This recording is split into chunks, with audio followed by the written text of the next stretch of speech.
Hey, cool cats, coming at you from Pride Rock this week. Bonus points if you know what movie that's from. But, anyways, week 4 of our hashtag remote rocks.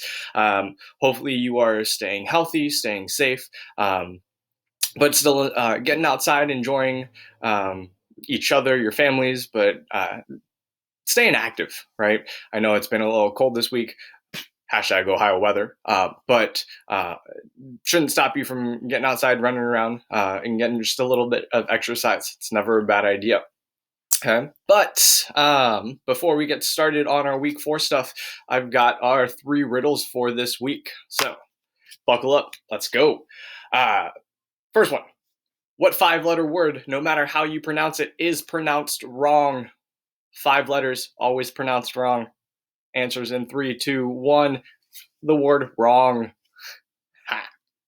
All right, next one. If you threw a white hat with a blue ribbon into the Red Sea, what would it become?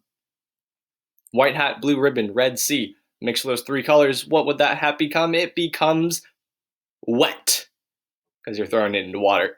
Get it? All right, last one. Sort of a probability question here.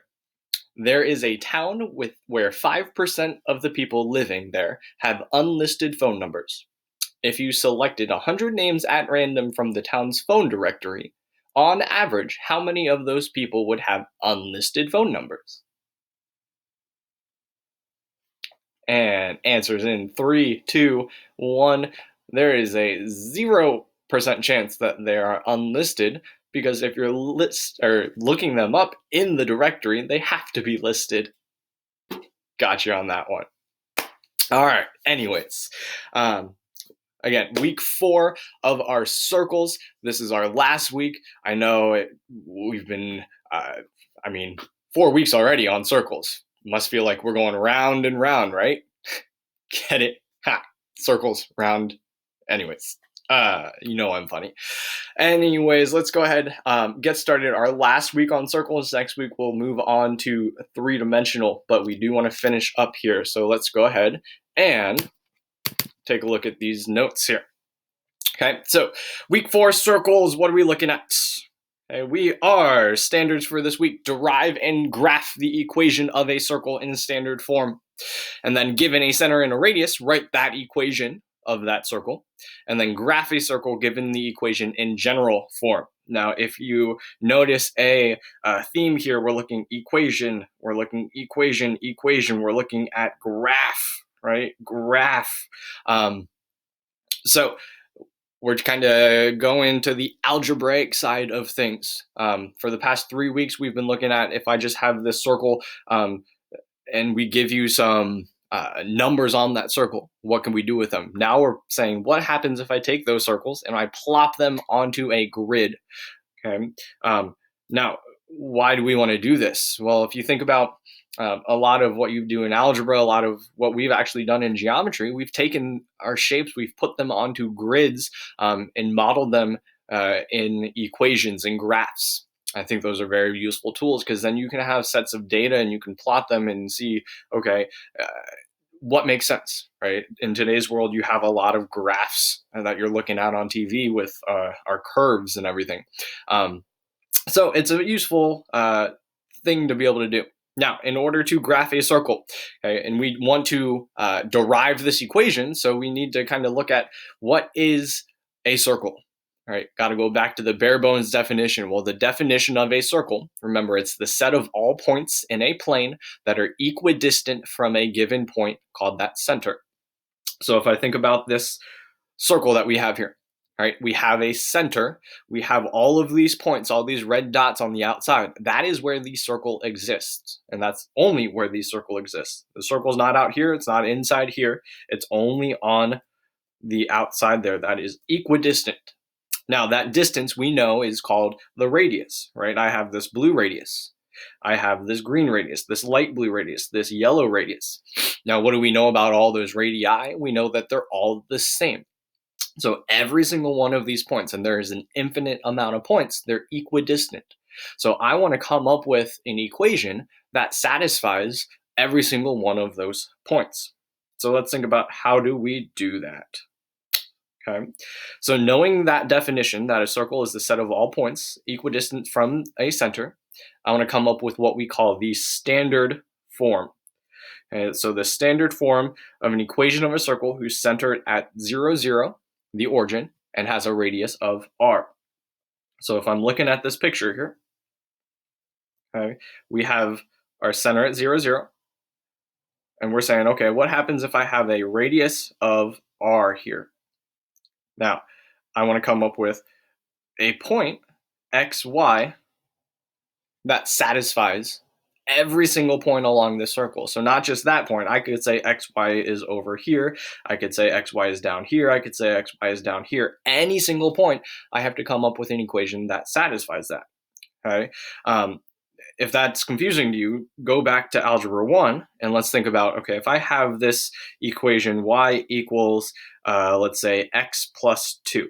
Well, remember that has a y-intercept of 2, has a slope of 1, and any point on that line satisfies this equation. So if I pick the point, let's say the point 2, 4, well, that says I could plug these coordinates in.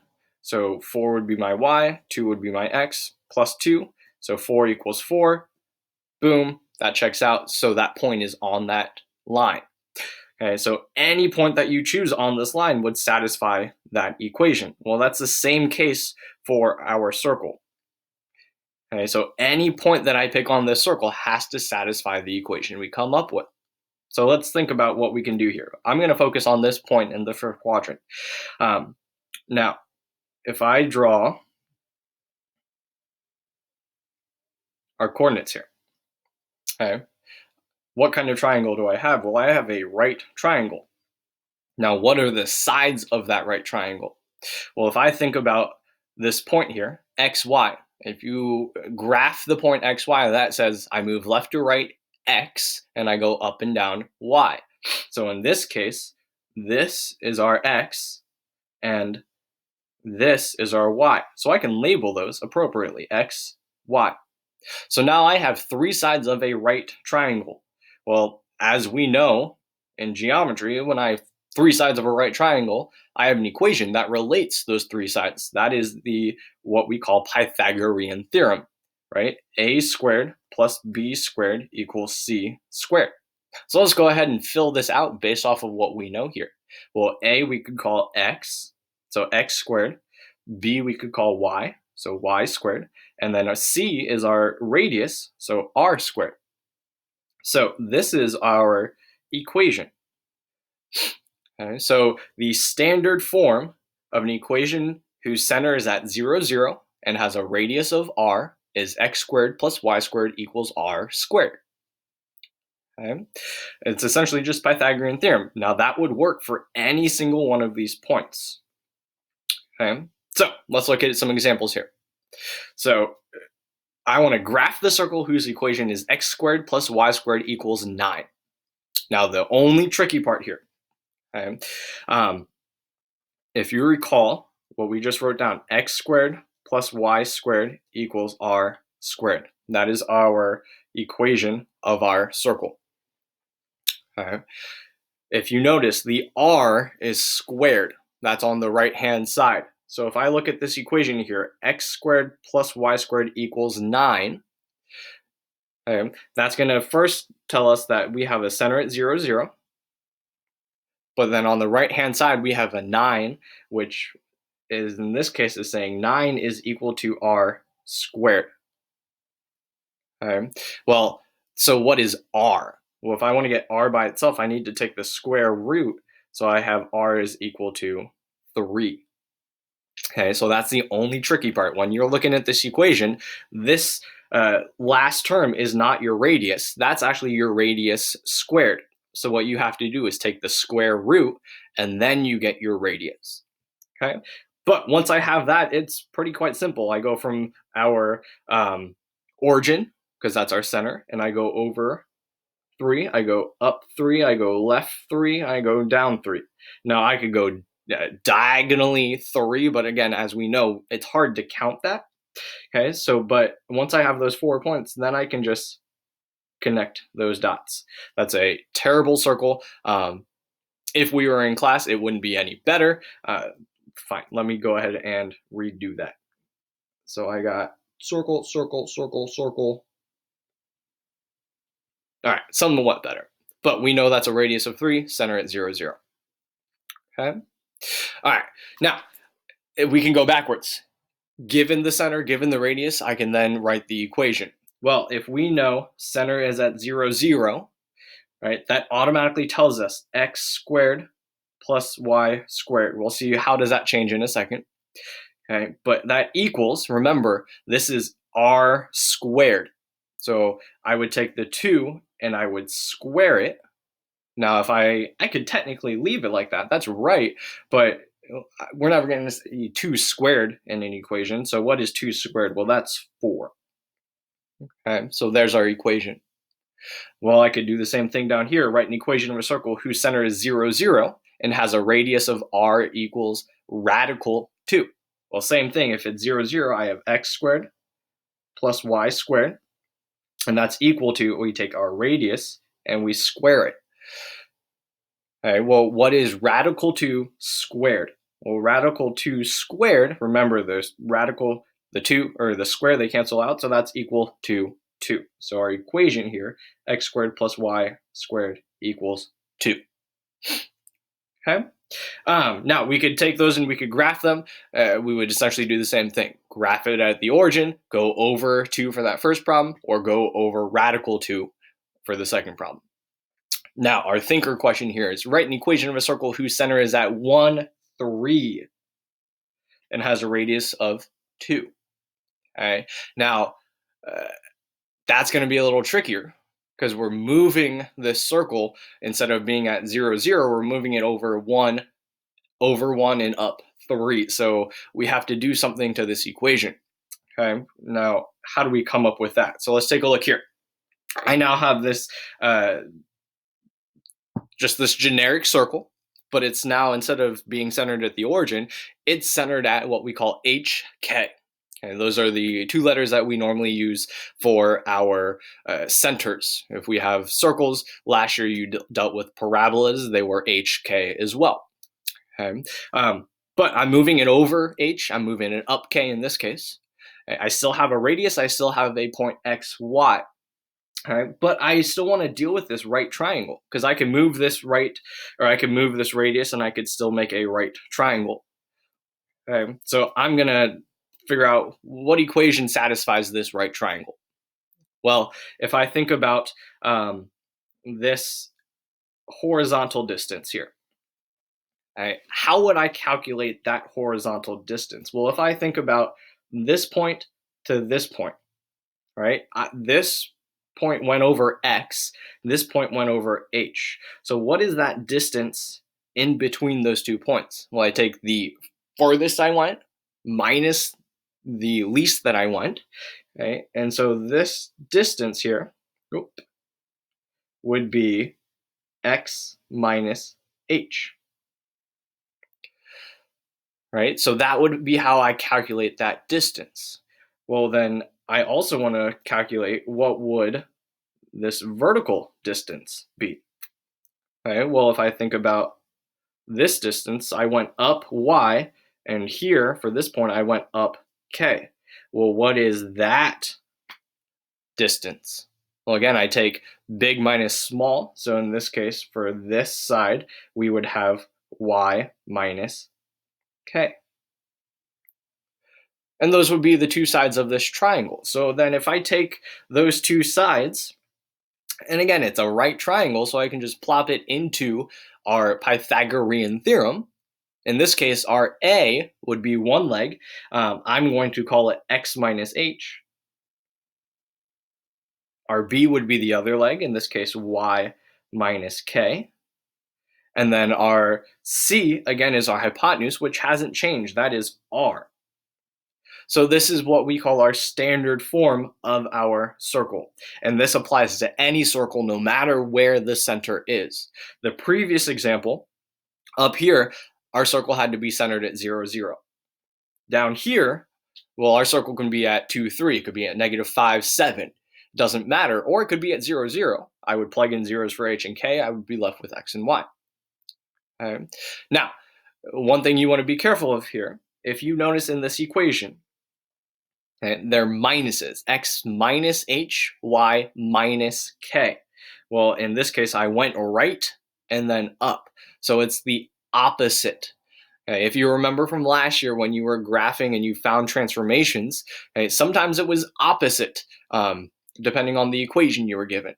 So in this case, just remember, we have an opposite. So instead of moving or left when I see a minus, I'm actually moving right. Keep that in mind when we look at these examples here. So this first one, graph the circle whose equation is x minus 2 squared plus y plus 1 squared equals 16. Well, two things you need to graph a circle. You need the center and you need the radius. So I first have to find the center. Well, our center, remember, is our HK.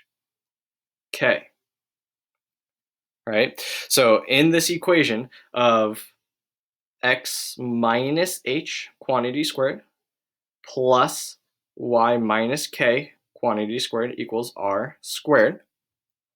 Okay, where is our h? Well, our h is this 2.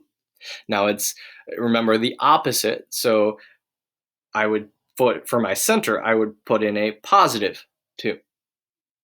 Okay, well, where is the k? Well, the k here is this 1, but notice that's a plus 1. If we're thinking this opposite idea, then I need to do negative 1. Okay. And that goes straight into this equation, minus k. Well, if I put in the negative 1, minus a negative will give us a positive 1 in this equation. All right. Now, the only other thing we need here is the radius. Well, that radius, remember, comes from this guy, which is r squared. So if r squared is equal to 16, then r, I take the square root, is equal to 4. All right, so I have the center, I have the radius, so then I can graph. I go 2, negative 1, there's my center, and then from that point I go over 1, 2, 3, 4, plot a point. I go up 1, 2, 3, 4, I plot a point, go left 1, 2, 3, 4, plot a point, down 1, 2, 3, 4, plot a point, and then use your awesome circle drawing skills and connect your dots. Good. Okay, as long as you have those 4 points, doesn't matter what your circle looks like. I know we're not all the best at drawing circles, me included. All right. Now, again, here, given a circle, given 4 points on your circle, I want to write the equation. Now, knowing those 4 points, we can then come up with, what is this radius? Well, if I go from the center to this point here, that radius is 1, 2, 3, 4, 5. So now I have the radius. So given a circle, given, or a center, given the radius, let's go ahead and write this out. Remember, x minus h quantity squared plus y minus k quantity squared equals r squared. So let's plop these in. So I have x minus my x value for the center, which is 3, okay, quantity squared. I have y minus a negative 1. That's why we have the positive 1, because minus a negative. Okay, so I could automatically change this to a plus, and then our r squared, remember, 5 squared, but instead of 5 squared, let's just go ahead and write 25. And there's our equation. So again, big idea here is you just want to make sure that you're getting that opposite idea. Okay, over in example 1 here, minus 2 meant I move right 2. Plus 1 means I go down 1, so to negative 1.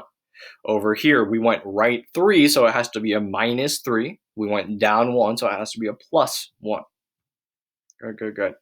All right. Now, last question here. And you'll see a couple of these examples in your book if you do some of the practice problems. But it says, write the equation of a circle with center at negative 1, 2 that passes through the point 2, 4. Now, it's similar to the problem that we did up here, okay, where we have a center, we have 4 points. Okay, now the difference here is, well, I'm not just going straight over. I can't count straight over, right? I have this point that is diagonal from my center, which we know we can't just count that to get the distance. Okay, well, how do I get that distance? Hence, distance, hint, hint, hint, distance formula. Okay, or think about, what does this look like? If I have this equation, x minus h, quantity squared, plus y minus k, quantity squared, equals r squared. Okay, so keep that in mind. What is our distance formula? Well, if I write out the distance formula, d equals the square root of x minus, or x2 minus x1 quantity squared plus y2 minus y1 quantity squared. Well, don't those look eerily similar, right? If I want to solve for r down here, well, I take the square root of both sides, right? Well, don't those look exactly the same now? Instead of an x1, I have an h. Instead of a y1, I have a k. So they're exactly the same equation. We know that because the distance formula comes straight from Pythagorean theorem. Okay, so instead of using the distance formula, let's actually just plop our points into this equation of our circle, okay, where we know the h and the k, that comes directly from the center. So I could fill this out. Okay, so let's think about our center is at -1, 2. So that's a +1 and then a -2. Okay, and then our x and our y, remember that comes from this point. Okay, which we know the coordinates of those points is 2 and 4. So I plop in the 2, I plop in the 4, and then we're solving for the radius. That's what we don't know, so I just say r squared. Okay, so then if I think 2 plus 1, that's 3 squared.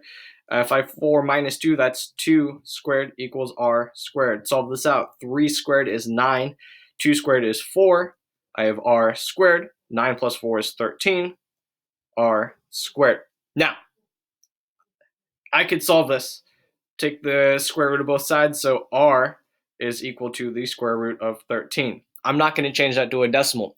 Reason being, let's think about if I want the final equation here. We have x minus h, which was our +1 squared, and then y minus k, which was our -2 squared, equals r squared. All right, so if I think about r squared, we said r is radical 13, and I square that. Well, what happens with the radical and the square? Hopefully you said, well, they cancel each other out, so I'm just left with 13. Okay, so I really could have stopped at this step and just plopped that 13 right in there, because again, that equation deals with r squared. Okay, now that's kind of an extended step. The big idea that you need to know from this is our equation. Okay, x minus h, quantity squared, plus y minus k, quantity squared, equals r squared. That's your big idea. Okay, knowing that our center is h, k, and our radius is our radius. Sorry, I don't even need anything there. Okay, you know what r stands for. All right, so what you need to do, because you'll see a lot of these, right? And when you go into Algebra 2, you're going to see a lot of these equations. You got to practice with these. Okay? So I'm going to suggest some practice problems here. You're going to see some of these on the quick check, but just make sure that you're practicing with these. It's just that little opposite idea, the minus h, the minus k. Okay? Pluses go to the left, minuses go to the right, or up and down, vice versa. And then the r squared idea. Don't forget that in the equation, it's already r squared, so you have to take the square root. Or if you're given the radius in the equation, you have to square it. Okay. All right, so go ahead, play around with that. That's the gist of this week. We're going to take a look at one more video here. That's an extension that you'll see a different form of that equation. And then we'll have to do some rearranging to get that back into our center and our radius equation. Okay. So Again, if that was confusing to you, I know this is kind of taking a left turn from what we've been doing. Please hop onto our office hours, 9:30 to 10:30 with Mr. Sutherland, 1:30 to 2:30 with me. We can explain this and we can go over this again to help you out. So please, please, please jump onto those if you're having any trouble with that. Okay. If you're ready, practice, or if you want to jump onto the next video, you can. All right.